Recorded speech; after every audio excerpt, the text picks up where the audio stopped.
जय झूलेलाल दोस्तों। अॼु तव्हांजे साम्हूं आउं हिकिड़ो मज़ाक़ी गीत खणी आयो आहियां। उमेद आहे तव्हांखे मज़ाक़ी सॉन्ग मज़ाक़ी गीत ॾाढो पसंदि ईंदो। अगरि जे पसंदि अचे त हिनखे वधीक में वधीक शेयर कयो ऐं असांजे वीडियो खे लाइक कयो।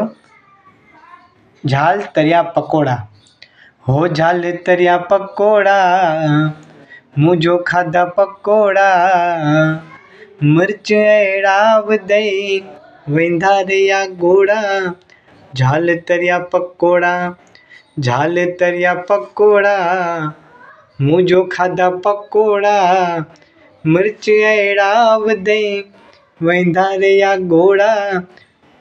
झाल तरिया पकोड़ा, हो गिब बेसुमार विझई ॻाढ़ा मिर्च धार वधई, दाणा बार बार वधई, चटणी ऐं अचार वधई।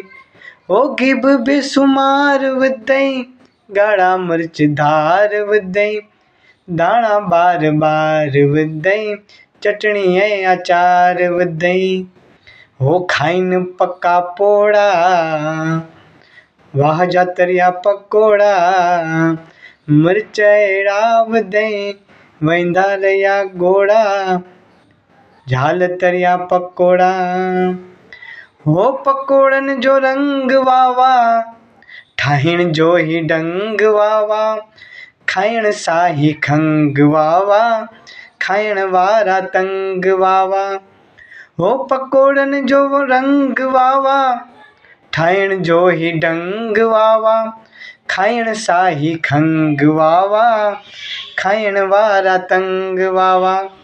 ॼण त लॻा हथोड़ा, वाह जा तरे पकोड़ा, मिर्च अहिड़ा वधई वेंदा रिया घोड़ा। झाल तरिया पकोड़ा, झाल तरिया पकोड़ा, मुंहिंजो खाधा पकोड़ा, मिर्च अहिड़ा वधई वेंदा रिया घोड़ा। झाल तरिया पकोड़ा, मूड मुंहिंजो ऑफ थी वियो, दिमाग़ मुंहिंजो हाफ थी वियो, पकोड़नि जो ख़र्च अहिड़ो, खीसो मुंहिंजो साफ़ थी वियो।